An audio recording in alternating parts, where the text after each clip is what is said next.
Driver union जिंदाबाद, driver union जिंदाबाद, driver union जिंदाबाद। हम क्या चाहते हैं? इंसाफ। हम क्या चाहते हैं? इंसाफ। हमारी मांगे करो, हमारी मांगे पूरी करो, हमारी मांगे पूरी करो। ऐसा है कि हमने देखो ये जब से कोविड-19 चल रहा है हमने बहुत तावन किया, ये इसका लॉकडाउन का भी, और उसके बाद में ये है कि 5-6 महीने हमारी गाड़ी खड़ी करनी पड़ी घर में।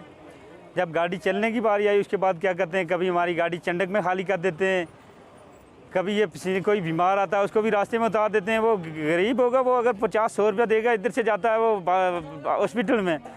और हम एक ही गुजारिश करते हैं अपने डीसी साहब से कि हमारा ये रास्ता है जो ये हमारा रास्ता खुलना चाहिए, इसी रास्ते में हमें पैसेंजर उतारने की और ले जाने की इजाज़त मिलनी। पुराना तब से ये ट्रांसपोर्ट शुरू हुआ है, तब से यही है ट्रांसपोर्ट, ये हमारा बस स्टैंड है। जो ज़्यादा इधर ऐसी है कि जो ये छोटी मोटी गाड़ी लगा देते हैं, सर टाटा मोबाइल होती है, छोटी गाड़ी लगाते हैं, उसकी वजह से हमें ये परेशानी थोड़ी उठानी पड़ती है। और हमारी अगर पूरी बस स्टैंड बसें होंगी इधर, कोई किसी को दिक्कत परेशानी नहीं आएगी, करने की भी इजाज़त होनी चाहिए। दूसरे नंबर ये है कि हमारा अगर हम सवारी लेके आते हैं, बस आती है, कोई मेटाडोर आती है, वो रास्ते में चंडक में खाली कर देते हैं, उधर से आने की इजाज़त हमें नहीं मिल रही है। हमारा रूट यही है, हमें भेज देते हैं खनेतर में, उधर से वो ऑटो वाले भी आगे परेशान करते हैं हमें, वो भी बोलते हैं कि हमारा रूट ये, आपका रूट ये नहीं है। इसलिए हम यही चाहते हैं अपने डीसी साहब से कि हमें ये रास्ता अपना मिलना चाहिए, और इसी रास्ते से हमारा पैसेंजर आता है, कोई डिंगले का होता है, कोई बावली का होता है, वो उधर ही रास्ते में उतार देते हैं, आगे से उनको भी बहुत परेशानी होती है। इसलिए हमें यही गुजारिश करते हैं अपने डीसी साहब से कि हमें यही रास्ता मिलना चाहिए। सर, जब से ये कोरोना वायरस का ये सिस्टम शुरू हुआ है तो हमारी ड्राइवर यूनियन इसका पूरा तावन करके, लॉकडाउन का पूरा तावन करके तो पूरा साथ दिया गवर्नमेंट का इन्होंने। तो सब जब गाड़ियाँ चलने की बारी आई तो सर हमारे साथ बहुत नाजायज़ हो रहा है, हमें ना ही अपना किराया पूरा मिल रहा है, ना ही हमें सड़कें सही मिल रही हैं, हमारा बस स्टैंड भी हमसे छीना गया। तो वो यहाँ ये जो बस स्टैंड है हमारा, तो वहाँ से आने भी नहीं देते हमें यहाँ पे, तो हमें किराया भी नहीं पूरा मिल रहा है सर।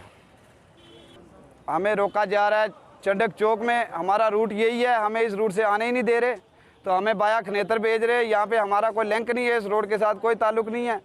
तो हमारा रूट यही था, आज से जब से ये बस स्टैंड शुरू हुआ है, मतलब ये ट्रांसपोर्ट शुरू हुआ है, हमारी यही सड़क थी। तो आज हमें उस साइड से बाया खनेतर किया जा रहा है, हमारे साथ बहुत नाजायज़ हो रहा है। कोविड-19 की वजह से सारी ट्रांसपोर्टेशन महत्तल की गई। बीमारी को रोकने के लिए गवर्नमेंट ने जो इकदाम, जो ऑर्डर किए, पब्लिक ने उनका पूरा साथ दिया। प्राइम मिनिस्टर की बात हर इंसान ने मानी। अगर लॉकडाउन लगा 19 तारीख को, तो 19 तारीख को कोई भी आदमी बाहर नहीं गया।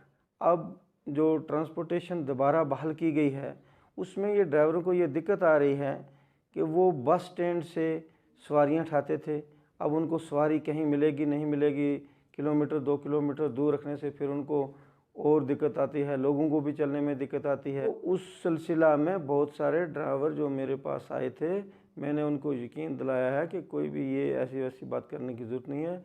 गवर्नमेंट जो भी काम करती है आपकी भलाई के लिए करती है। मैंने एसएचओ साहब से बात की है, अगर किसी रूट की 4 गाड़ियां हैं तो 2 को आने की इजाज़त देंगे, 2 दूर खड़ी रहेंगी। जब वो गाड़ी वहाँ से पैसेंजर लेके निकल जाएगी फिर दूसरी को इजाज़त होगी। तो अब मैं डीसी साहब से और डिस्ट्रिक्ट एडमिनिस्ट्रेशन एसएसपी साहब से बात करके ये उन ड्राइवरों का मसला हल कराऊंगा, ताकि पब्लिक को भी परेशानी ना आए और गवर्नमेंट का ऑर्डर जो है वायरस ना फैले, उसके लिए जो एहतियात